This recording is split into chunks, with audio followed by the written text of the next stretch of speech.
And we're live. Good morning, good evening, good night, good afternoon, ladies and gentlemen, wherever you are in the world. We are in Hong Kong.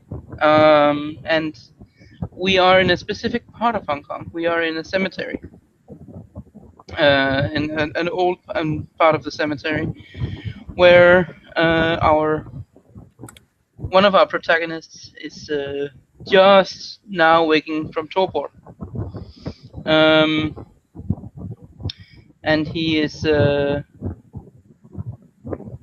when he wakes, he like blinks his eyes, and he feels a hunger that he knows all too well, but it is much stronger than it usually is. um so he rises and he looks around. Nothing but decades old dirt and dust, and the web of spiders everywhere. He makes his way out of the mausoleum, and he finds himself in the cemetery that he remembers. But something is very odd. To sleep, it was the year 1900, and Hong Kong was an entirely different place. Wei exits the building, the mausoleum, and he takes a look around, and he sees buildings that are impossibly high, so high that they almost reach the heavens, it seems to him. And he wonders where he is. He recognizes the cemetery, but then again he doesn't recognize it. He starts to try to make his way toward the exit, uh, and when he enters when he gets out of the cemetery into the streets proper, his amazement and bewilderment only intensifies. Our friend Wei is dressed in the robes of a scholar, a Chinese scholar official from the late imperial period. A black cap and black shirt, robe, and he looks very out of place. He does not really have the like. He doesn't really think about his clothes at the moment, as he stares around the city, stares around the streets, and then has to jump for his life as a large metallic object drives by, like wheels by him in with incredible speed. Um, and he looks and stares after it. He doesn't see any horses, but if there are no horses, then how does this work? The voices in his head have become multiplied. There are more voices than there were when he went to sleep. They speak of new things, and they speak in ways that don't really mean anything to him. Um, he he tries to force himself to move closer into the move onto the sidewalk and stay away from the road. First, this time he heard the huge carriage, the huge metallic box. He might not the next time. So he moves he moves in closer and passes by some very odd streets, some very odd shops. Some he can recognize, well, not recognize, of course, but some he can figure out. Street vendors, selling fast food, yelling out the prices of their wares. There are some clothes shops as well. He can see that it is clothes shops, but he has never seen this kind of clothes before. As he looks around, he notices that it is what most people are wearing, and he is most confused. Then he passes.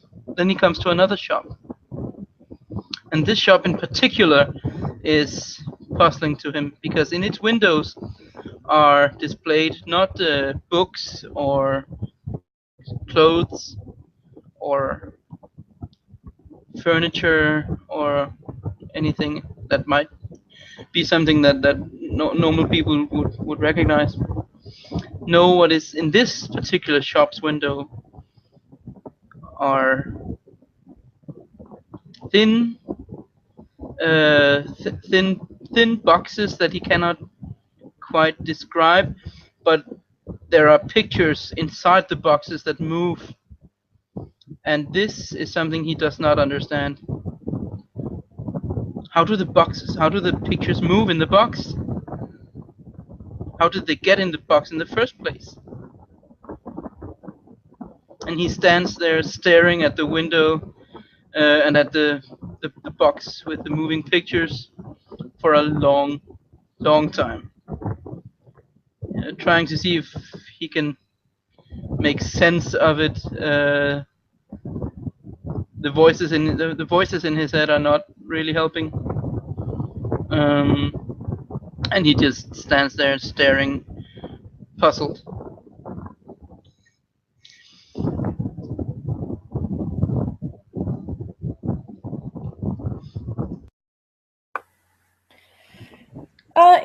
It'll take a while for Dextra to show up, and I'm assuming that Wei will probably come across another pedestrian that is wandering along and have a snack in the side alley before she gets there. Yeah. But given how unusual it is, it's quite possible he'd go back to that window to look at it some more. But she will arrive, and she'll park kind of down the road a bit. But he'll see the car coming up, and the fact that it stops and that she gets out of it.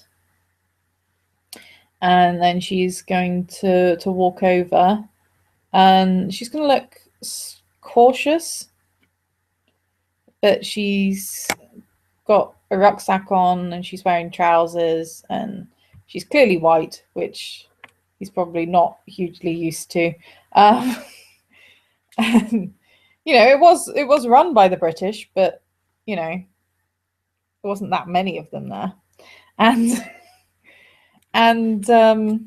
she's going to give him a bit of a shy smile and a wave, and she's wearing t-shirt and jeans and a hoodie, and none of it looks normal to him.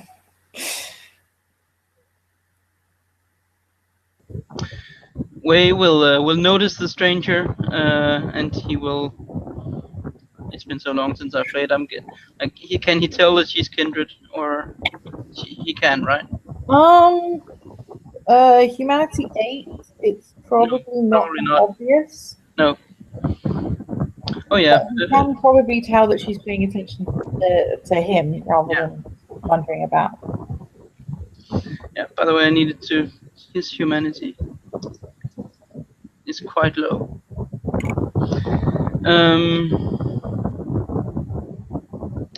So he will look at her, and he will. He isn't trying to be impolite, but the sight before him is just so unbelievably strange. First of all, a white, not even a woman, girl, he thinks. And what on earth is she wearing? She's wearing trousers. Yeah, yes, but like this is unheard of. But he responds to her calling, and He walks over. He walks across the street, barely missing another of the demonic, like fast-moving boxes. Yeah, she'll wince a bit as he barely avoids that. And he will curse in Mandarin. Does she know Mandarin at all? No. No. So she can just hear him curse in something that sounds like Chinese. You can probably guess that it is a curse, but And he will approach her with not with hostility at all, but with caution. yeah, that's pretty much how she approached in the first place. Yeah. And he will give her an inquisitive glance, and then he will start speaking to her in English, but in English that is Victorian, basically. Something that you the closest thing it resembles is probably the parody of English that you would hear in Keeping Up Appearances, for example.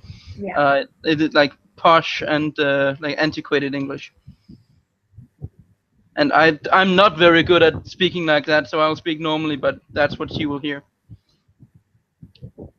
I say, he says with a heavy in English with a heavy Mandarin accent. What is this place? Who are you?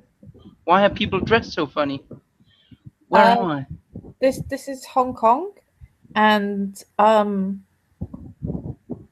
I take it you are from the mainland.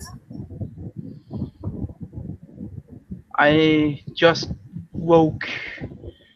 And then he internally curses himself. I mean, I just came here. He says, um, "This is Hong Kong? No, can't be. But the Um, buildings." yeah, yeah, this is Hong Kong. I mean, if you're new in town, do you want me to send a message to the prince for an introduction? And at the word prince, his eyes widen, and he, like at first he had been worried that he might have been giving himself away to a mortal, but you can see that she can see that he like not relaxes as such, but like Or are you one of the Beijing people? Because I can probably put you in touch with the body snatcher instead. at the word at the word prince, his eyes he relaxed a little bit, and his eyes went wide in appreciation. But at the word Kuei-jin, it's the complete opposite, and he tenses completely, and he doesn't have any weapons on him at all, because you don't go to sleep with your weapons. That's just stupid. But he uh, he immediately becomes colder. The Kuei-jin, he almost hisses. Those, they call us devils, but they are the devils. And then he goes back on his he falls back on in his taught politeness, and then he takes a, like, if he had been human, he would have taken a deep breath, and he goes, "I'm sorry, miss. There is much about this place that I do not know. Is there a place we can speak more privately?" Yeah, sure. And she'll look both ways and cross a bit more safely, and Yeah. head over to the electronics shop and unlock the door, and um, and lead the way upstairs where there's a small lounge. yeah. Well, he will follow her, It's and going to be a bit of a wonder as well. All the click and the lights yeah, come on. Not yeah, we didn't have it back then, but it was quite rare, and yeah, we probably yeah, heard of it but not seen it. yeah. Like the governor, the British governor might have had it, but Yeah, and when she flicked on the light, he was like, "So you are rich, I take it." not really. He's going to close the door behind him and show him upstairs. And he like looks around the room. This is like even though it's not a big place, it's probably bigger than most of what he knew. So he's like, but you Yeah, have electricity. it's Yeah, probably seeming more, judging by what he's used to in terms of size, it's probably seeming more middle class than yeah, upper class. yeah. So, seeing as he's new to Hong Kong, he might just assume that they're generally better off with the electricity in Hong Kong. Well, yeah. Well, actually, he isn't.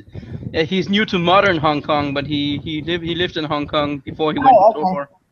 okay. But he's new to modern Hong Kong. Anyway, when they arrive, he looks at her and says, "I will start by introducing myself.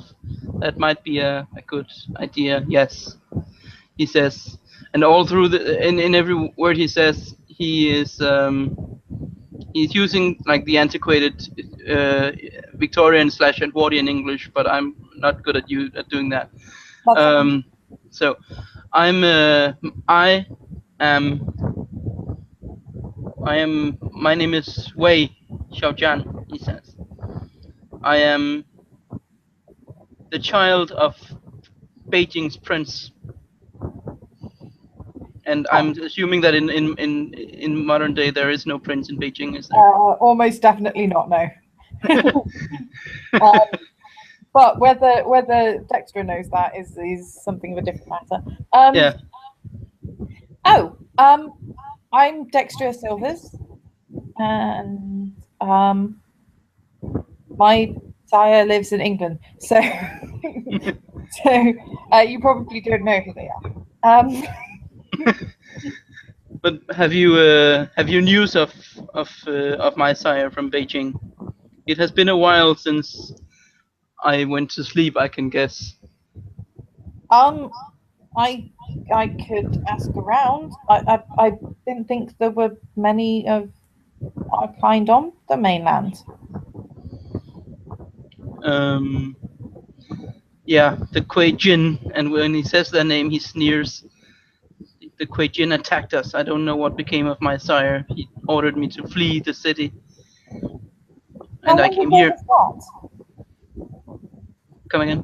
How long ago was that? I mean, I haven't heard of any attacks in the last month or so that I've been in Hong Kong, but It's he looks at her and says, "It's been well. Wait a minute, just a second.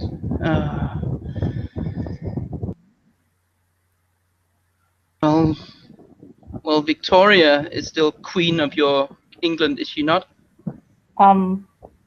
no, Her son then? What's his name? Ed something. uh, no, no. It's been quite a while since Victoria was queen. What what by your Christian calendar? And he says the word Christian with a little bit of sneer as well. What year is it? 2015. And at those words, he just stares at her like she just said that the moon was a piece of green cheese. I take it you've been asleep a while. When and he doesn't quite like he stammers a bit, and the voices in his head are becoming louder and more perplexed as he's becoming more perplexed. Uh, that's not that's how that's not pus. And then he just like mutters stuff like that. I would offer you a cup of tea, but well, you know. He laughs. He laughs more than he normally would have. It's not. He laughs the way you would laugh at a really good joke. Tea. Oh my. Oh, by the ancestors, tea. Oh, tea. I miss tea. Yeah, I miss hot chocolate. You hot what? It's like where you mix chocolate and milk and sugar, and it all comes together. It's basically it's kind of like tea in that it's a hot drink, but it's milk based and sweet. Hmm. He nods. All right. Well, he says, when I came here and went to the foul sleep, the year, according to your calendar, was, and then he thinks for a moment, 1900? Yeah, yes, 1900, I think. That has been a long time. How, and it seems that there's much about this place that I do not know. What were those infernal things that tried to kill me before? Do you mean in the road? Yes, Cars? They're motorized carriages. but where are the horses? Where are the That's where the kind of the motorized bit comes in. Um, you know how if you put a kettle over a fire, all the steam comes out the top, yeah? he nods. He's familiar with basic science. And if you put the steam through like a funnel, then you can end up, well, like if you got a feather, you could float it on top of the steam, yeah? He nods. Yeah. It's kind of a much more complicated version of that. There's a But special tiny, tiny, tiny, really tiny fire inside the car, and it makes the wheels go round. he nods. He takes in what she says, but he and like intellectually he understands what the process she's referring to, because he is a scholar official and he has been taught like the basics of how stuff works. But like how you get from that to what he just experienced is obviously something that eludes him. So he just nods and accepts it. All right, he says. But I didn't like. Do these cars? And he says the word very awkwardly. Do these cars not? Do they not have? Okay. Oh, see, what's the name of the guy who's used to sit on top of carriages and like pilot the Coach horses? driver. Yeah. Do they not have those? Do they not have carriage drivers? What are they? Are they? Do they run by themselves? No, you just kind of drive them from inside. He nods. It's not too big of a stretch for him because, like, yeah, he has never seen someone inside the carriage drive, but he's willing to accept that if you can have something drive without horses, then you can probably sit inside it and drive. So he nods. All right. When I passed here, there was this strange. There was. I'm guessing that it wasn't downstairs. The shop. In the window, there was this strange box that had moving images in it. Is that some kind of magic, and what does the prince say about it? Because that might not bode very well for the masquerade. It's not magic. It's science. It's just very very complicated if you don't know what it's on about. Um, Basically, you get all these different colored bits inside the well, you know how like you've got the light bulb, yeah? Yes, he nods. Yeah. Yeah. Now, if you imagine lots of really, really, really, really tiny ones, so tiny you can't even see them, and they're in Mhm. all different colors, then you light up the ones in the colors that you want, and you can see a picture. He nods. He can picture that kind of thing before his inner eye. And then if you change which ones are on at different times, the picture looks like it's moving. Like if you've got a bunch of pictures in a flip book and you flip them. how it looks like it's moving because different pictures one after the other. Mm. It's Alright. kind of like that. That way you can get all the pictures on the screen and they look like they're moving around, but it's just because you change which lights are on. He nods and accepts it. Okay. I have much to learn, it seems. Yeah, This world is strange. It's been a busy century. Tell me more, he says. Tell me more about this century. What happened with the empire? Is Hong Kong still under your British control? Not any longer, but it has been most of the century. The empire kind of fell apart a bit. And at those words, his eyes widen in shock and horror. There is no China. Well, there is China, but it's Chinese, and and the British Empire kind of fell apart a bit because like India went back to being Indian, and America became its own place, and Australia became its own place, and just generally went back to being, He nods and everywhere else. He nods and relaxes a little bit. And he said, "Oh, you thought I was speaking about your British Empire. That's understandable. So, okay, I'm in a sense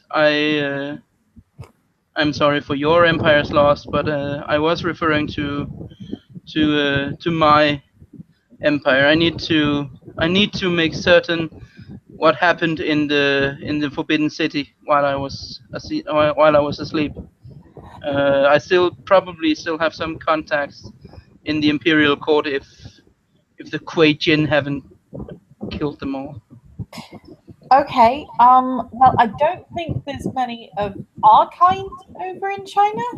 And we can't get to the mainland right now anyway because there's this weird magic wall thing. But as far as I know, China is pretty much being Chinese. I mean, there's been lots of changes. There was this whole issue with communism, and now they kind of have a completely different governmental system, but it's still China. He looks at her with like a mix of horror and hope, hoping that he misunderstood her.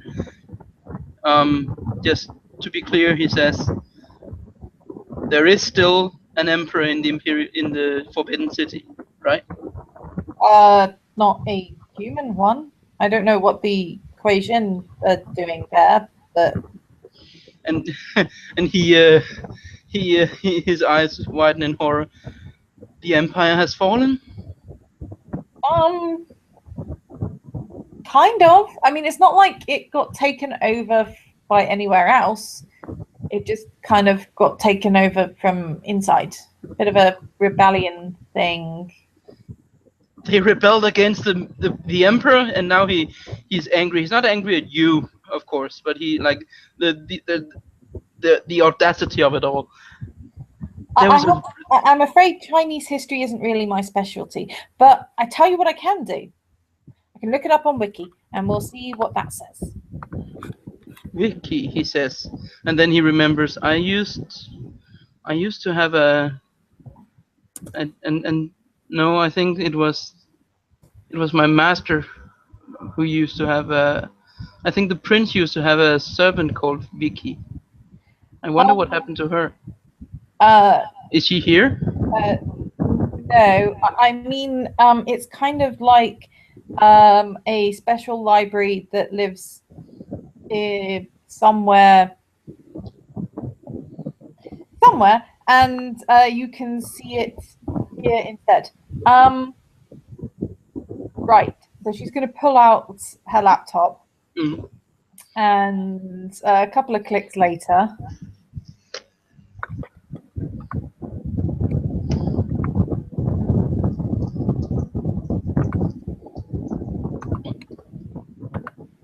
couple of clicks later, she will be looking at this. I'll put in the chat log. And we'll be quite happy to show it to him. And we'll probably take him along to the 20th century. Yeah. And so 1911, there's the Xinhai Revolution and then the Wuchang Uprising. Oh, there's still an emperor at that point. And then he looks down and this 1912 Sun Yat-sen became head of the Republic of China, and he says the word Republic of China as if it was a like vile disgust. Republic. And then he like Sun Yat-sen. Him? That peasant, that monstrosity dared to rebel against the Son of Heaven? It's an outrage. It's an outrage. It can't. And he doesn't do anything, but you can see that he's angry at this, and then he quickly remembers himself and says, "I am sorry, miss. I did not intend to offend you. I am." That's okay. I mean, it must be a lot to take in. What happened to the imperial family? Are they somewhere? Are they somewhere else? Can they be restored? I will look it up. Let's see.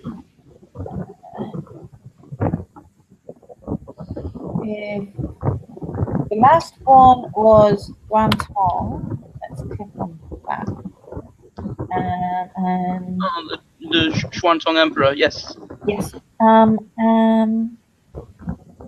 Oh no, that wasn't the guy. Oh, see, that wasn't the guy I was talking about. Lol.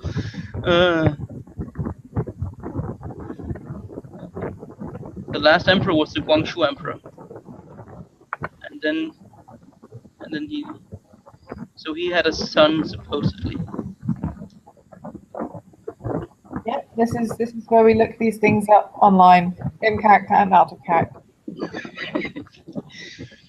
And then he looks at the computer and this box is like the box downstairs.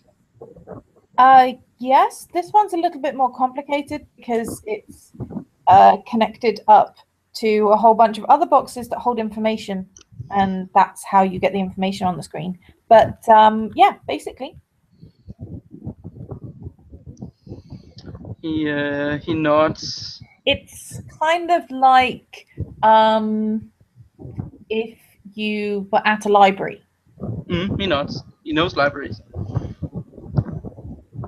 So you've got the the stand which you put the book on to read, and it doesn't have all the information in the stand.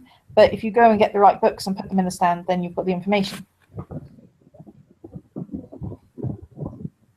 So you have an entire library inside this box? Not inside this box, but it connects through kind of through the air, and then it's complicated, but the library is spread out over the world, and you just go get the right book. He nods, and she can see that he accepts what she says, but there is no understanding in his eyes. He just accepts this as truth because she has been lied to him so far. And yeah, and he nods, and then he says, "Then you must truly be wealthy, Miss." Did he? By the way, did she tell him her name? Silvers. You must truly be wealthy, Miss Silvers. Having such a box must be a privilege for the very, very few. Not exactly. I mean, it is definitely a bit of a privilege, but it's one that I would say probably about 10% of the people in the world have, and probably about 95% of the ones in Hong Kong. He just stares at her, because that's like the Hong Kong he came from was was much poorer in a sense. It had been under British control for many years, but it was still very heavily divided between rich and poor. He doesn't know yet that it probably still is, but to him, Yeah. anyone who has this kind of Yeah. thing at their disposal is ridiculously rich. Yeah, So they just changed the definition of rich and poor. That's all. There's still this divide. It's just, you know, yeah. stuff. So he just nods and says, I should have remained asleep. That's what I should have done. I should have remained asleep. The empire is gone. Everyone has boxes. Horseless cars try to kill you. Well, they don't try to kill you. They try to go where they're trying to go to, and sometimes you're in the way. This is crazier than I am. And then he looks at her and says, "Oh, forgive me. I am of the clan of the Broken Mirror," he says. Oh, you mean the Malkavians, right? I think that was the term my sire taught us. Yes. I'm a Tremere. Okay. Oh, see, is there any kind of bad blood between Clan Tremere and Clan Malkavian?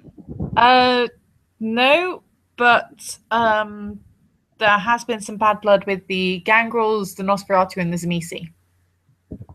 Between the Malkavians and the Gangrel, Nosferatu, and Zamisi. No, between the Tremere and the Gangrel, Nosferatu, and Zamisi. Okay. So it's okay. possible he'll have heard some stuff, but yeah. And he nods, and then he says, "Now it makes sense that you have access to all this wealth of information. That makes sense now. All right. The world is once again right, or well, as right as it is going to be, I guess." Well, I mean, yeah, I've got access to more information than most people, but most people could access the information that I just found about the history of China. And you can see that there's a kind of information overload going on inside his head. Kind of like, you know how in libraries there might be a section that everyone can access, and then there's a bit with the research books, the more difficult stuff. Yes. The information about the history of China is kind of in the general access area. He nods. All right, I can accept that. That would make sense. People need to know the history. Yes, I can see that. So when I went to sleep. Okay, I cannot remember. Oh, see, was there a kind of vampire society in Hong Kong around 1900? Yes. It was Okay. probably. I mean, to be fair, it was struggling, but it was there because Okay. I'm pretty sure the chantry has been there that long. Okay. And would he probably would have known the regent of the chantry? Yeah, I'm not. His identity, sure. at least. Well, probably would have known the regent, but not known that they were the regent. Yeah. And I'm not sure, IC or OC, whether it's the same regent that it is now, or whether they replaced sometime in between. So no, fair enough. Is it the same prince as it was back then? I don't know. I don't think so. You'd have to ask Gary. Okay, fair enough. Let's go back. Likely, it would have changed since then. Yeah, makes sense. He then considering the current prince is female, so you know. Okay. Yeah, that definitely would have changed. Then he looks at her and says, "I used to know the regent of your not personally, but I knew of him at least." And then he gives her the name. Okay, well, what I was saying is you probably knew the Yeah, currently is the regent, but you probably didn't know that they were the regent, if you see fair what. enough. So the term, Yeah, you might have heard of regents, but not known which of the Tremere it is. not knowing that this particular guy was the regent. Mhm. Fair enough. So he looks at her and says, "I used to know one of your clan. His name was," and then he gives her the name. I can't make up Chinese names as I go along. I Uh, don't think he's Chinese, but yes. fair enough. Is he around? Yeah, he sometimes goes to the council meetings. Um, I mean, do you want me to get a message to him? I would love. I would very much appreciate having the chance to meet him. And you said that you could introduce me to the prince as well. Yeah. I would like to see him as well. Uh, it's Mildred at the moment.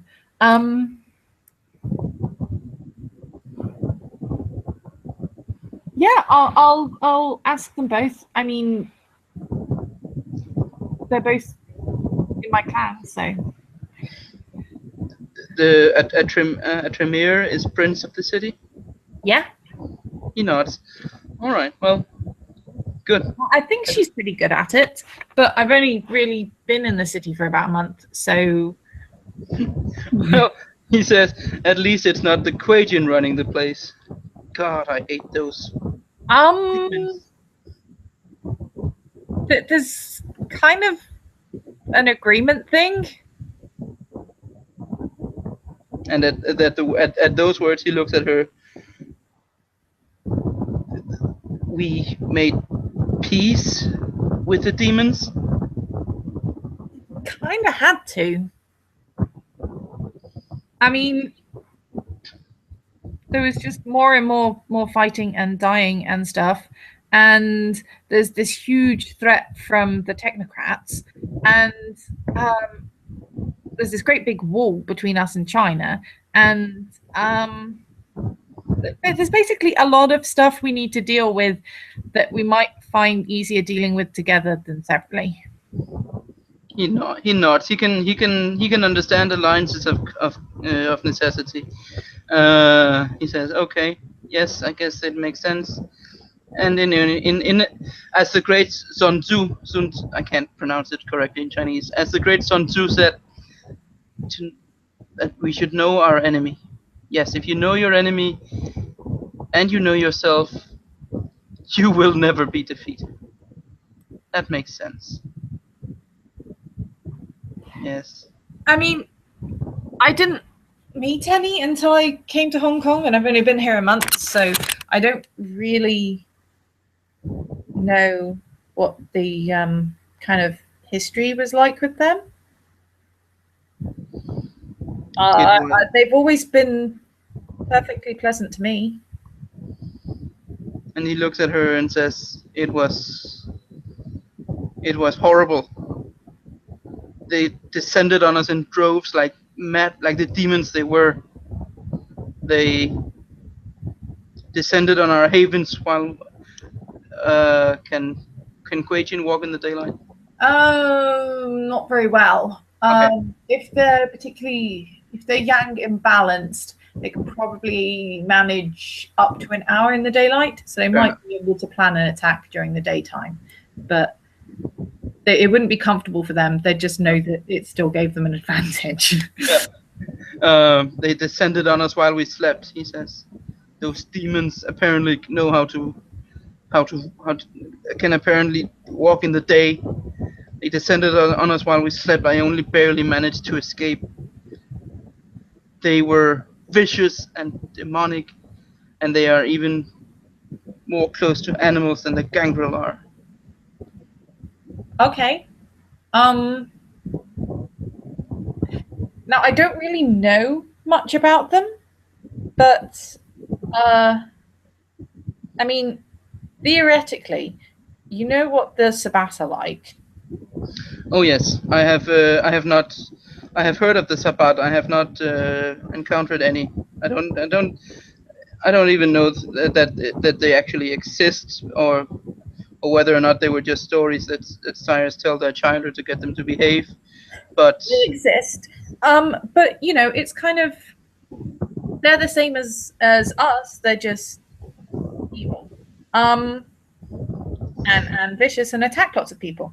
So, and I mean, if you look at humans, you've got some humans that are really nice and some that go around attacking people.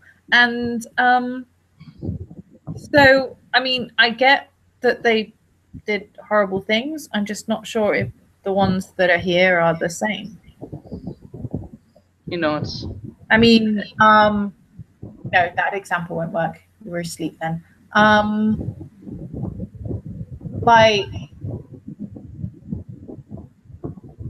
Like the Crusades. Have you heard about the Crusades? uh, I brief. I don't know. It was so long ago that had anything to do with history. I have heard something in passing. Maybe wasn't it some of the countries in Europe that went to war at some point? Yeah, and they went stomping through half of the Middle East of Europe, and they attacked loads of people and killed loads of people because they wanted to get Jerusalem. Jerusalem. It's a city, but yeah, there's basically. I'm just saying that humans can do some pretty terrible stuff by running around and attacking loads of people. And we don't just assume all the humans are like that. So It's, I see. I mean, I don't know enough about the Croatians to know what a lot of them are like. But as I said, the ones that I've met have been perfectly polite to me, and it's possible that you know some of them are really nasty and some of them aren't. It's, I understand your example, Miss Silvers, and also understand the necessity of uh, of not antagonizing them more than necessarily now that the the prince of the city has seen fit to make peace with them. I will not antagonize them unless they antagonize me. But Well, that's good. Do you have similar feelings about the shifters and the mages and the changelings? He Yeah, if nods he and says, doesn't have law, it's quite possible he doesn't really know about any of those. So, "Oh yeah, actually, he doesn't really have any. Let's see what his lores are. His lores are Quachian one. behind the cult, he might well know of them, but you Yeah, know. yeah. I don't know. He doesn't have any lores in any other supers than Quachian.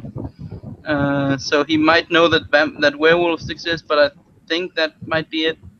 Yeah. He looks at her and says, "The what now?"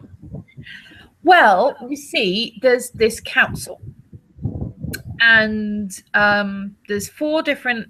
They've based it on tarot cards, so there's kind of four different houses, and then there's the major arcana.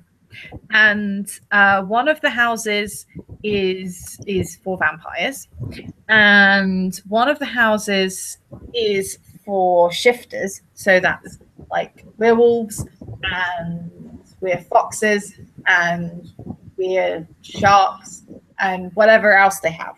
I don't really know that much about it, but like there's a whole bunch of things that they can turn into. Mm. So they've got one house, and the vampires have another house, and there's another house for the mages and kind of magic usury people, and there's another house for the changelings I don't. and the Hissien, which are kind of the Chinese changelings. But they're kind of like fairies. And through this entire explanation, he just stares at her with a almost a blank expression on his face, and he says, "There are shapeshifters and Yeah, warlocks. yeah. All right." And basically we've all got our own sections of the council. The equation don't actually have a section of the council. That's good. But they do organize where it happens and kind of observe and stuff. Wait. We did this council, which I'm guessing the prince is part of, is meets at a location chosen by the Quagian. Yes. Oh, we are so screwed. Oh, okay. Yep. The Quagian chose the place, and because they've chosen the place and organized kind of like the seats and everything, they don't have a part in the council unless the council votes for them to have a seat.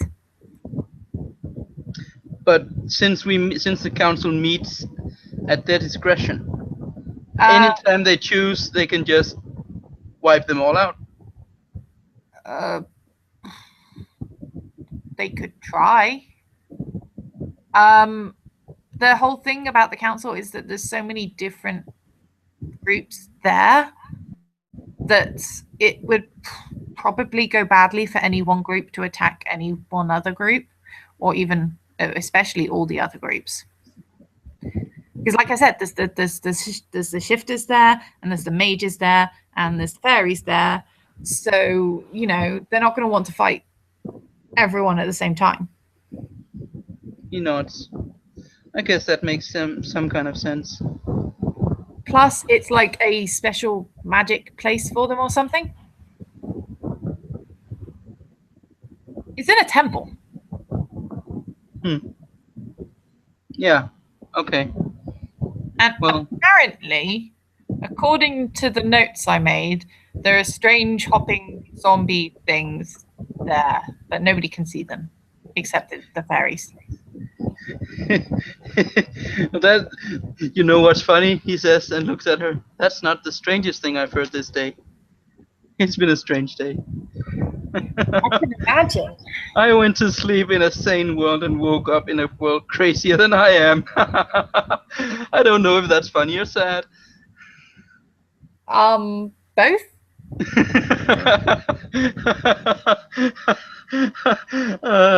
Yes. But it's kind of amazing now. It's just very, very different. I mean, women can vote. That's good. And he looks at her surprised. Like I'm guessing that he would know about like the British system of voting because he probably he was a scholar. Probably know the theory. Yeah. But yeah. He grew up in an absolute monarchy, so he might know of the concept, but he probably found it mildly ridiculous. And and women voting even more so. He looks at her and says, "So yes, I do know that you British like to vote on things, but I mean, you're saying that women also vote now?" Yeah, and we can have our own jobs and stuff, and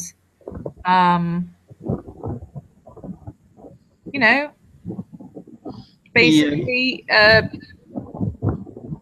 it's not equal yet, but it's going that way. He nods, and since he has 2 dots of etiquette, I'm going to assume that he's not that he has enough sense of propriety to not just laugh at this. And he says, he nods and goes, "Indeed, this is." No, he has 1 dot of etiquette, but I think my point still stands. Yeah. Indeed, this this is indeed different. So what is okay? I thank you, Miss Silvers. You have been of help to me, immense help to me. Um, I think I would like to retire to my place and contemplate the matters. Is there some way I can get a hold of you? Yeah, sure. Do you know how phones work? Mm, I actually does he? Again, they were probably around, but only Yeah, in fancy the places. rich. He might have seen one, but he Probably probably never haven't had. used one. Yeah, I have heard of telephones. I'm guessing that your British governor has one, but I'm not going probably not going to be very good at breaking into his place to get one. Are you saying you No, have a telephone? no, there are lots of telephones these days. Um, okay. She's going to pull open a drawer and fish out a key, Hmm? and she's going to, and she's also, yeah, she's going to fish out a key and give him the key. He graciously accepts the way he would accept a business card. This should, this will let you in the downstairs door. If you need to come here for some reason. And I will just go get you a phone from downstairs. I'll be right back. And she'll pop downstairs to the store. She'll find a phone. She'll she'll Probably not want to give him a smartphone. That's not probably not a bright idea. no, she's finding an old Nokia that Yeah. they've kept for sentimental value. Yeah. And We'll program her number into it. mm. And bring it upstairs. Before she shows him the phone, he looks at her and says, "I'm sorry, Miss Silvers. I very much appreciate it, but I'm not certain that I will be able to get a phone to work where I am because like they need connections to work." You know how the box connected with all the other boxes to make the library? He nods. She holds up the mobile phone. We've kind of got the phones to do that too.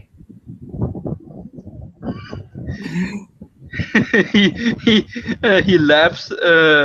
Not he doesn't laugh at her, but he laughs at the absurdity of the claim, and then he looks at her and sees that she's not joking, and then he looks at the phone, which seems ridiculously small, and from his point of view, I mean, it's still quite a large, chunky phone because she picked up the good old Nokia 33. yeah. But the only phones he's known is like the like the huge ones, yeah. So he looks at it and says, that that thing is a telephone. Yeah. I mean, when they were invented, computers, like the box, and she'll point at her laptop, they used to take up whole buildings. And he nods because that makes a whole of a lot more sense for something that can do that to fill a building than for it to like be that small. So he nods. Yeah, I can understand that. And then we just kind of worked on making them smaller. It's been a very busy 100 years. Indeed. Oh. If you have this, then I should be able to call you, and you push this green button that looks like a phone, and that will answer the phone if someone calls you. And if you need to call me, you push this button here with the light on it that is underneath where it says numbers, and then you'll see that it's I'm right there, and she'll show him on the screen where Dextra is the only number that is in this phone currently. Yeah. And then you press the green phone button, and it will ring me, and I will see about checking with Mildred about getting together with you. and with the other Tremere, Yeah. and yeah, if you want to put the phone back down again, you don't kind of put the phone down physically. You push the one that looks like a red button. It looks like a red phone. He nods and sees the red button and nods. He understands the concept. Okay. I thank you, Miss Silvers. You have been of great help to me. I will look forward to meeting you again and hearing from you. Okay. Well, good luck finding your way around. Try not to, walk across the road when the car's coming. And and as I said, you've got the key for here now. So if you need somewhere to go, there's here. And I will ask my friend to sort out so that there's some modern type clothes for you here. I don't really come here that often, so if you want to use it a bit, that's okay. He nods. Thank you. I'm. If I can help you, please tell me. Okay. Do you want to go to the next council meeting?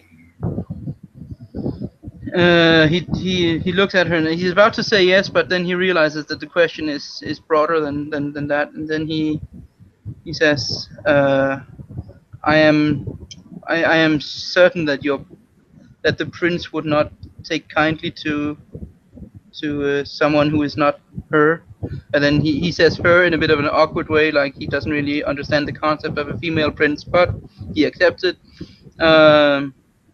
I'm not really certain that the prince would appreciate someone who is not her being at the council meeting.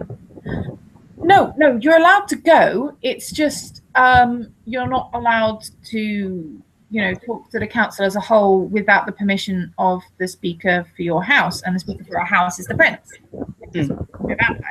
So, well, that being said, unless you hold a council position, because I said about the major arcana, and the council as a whole, all four houses vote on council positions. He nods. This voting thing.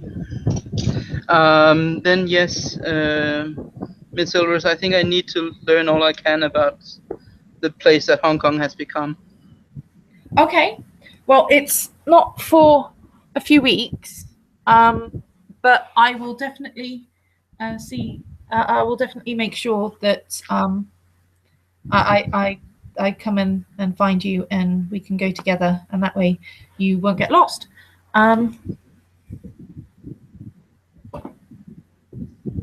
But hopefully you'll have met Mildred by then anyway. So he nods. I thank you. It has been an eventful day. I went to sleep in sanity and woke up in even more insanity. Yeah, okay. Hopefully you'll get used to things a bit. I mean, it's all crazy and different, but then that's kind of what it's like when you first get turned as well. So he nods. He remembers that at least. And then you wake up and suddenly it's a whole new world and everything's changed. So you've already adjusted once. He nods, and I shall again. Precisely. He bows slightly because that's how his generation showed respect. I don't know if that's what. And she'll bow back because she's kind of got used to this bowing thing. And he feels slightly weird bowing to a woman, but not very weird because this particular woman is someone who has helped him and someone who knows more than many men in his time, so it's not that bad. and he says, "I shall take my leave of you. Thank you." And then he will head towards the door, I guess. Yeah, and she'll float him out and open the door for him. Yeah. And then she'll lock the door behind them and head over to her car. Checking both ways before crossing the street. And he will make his way back to the cemetery where he came from. And I guess thus our business concludes. Yeah, quite an entertaining little scene. I think. Thank you, watchers, for watching, and we had fun. So, bye. Bye.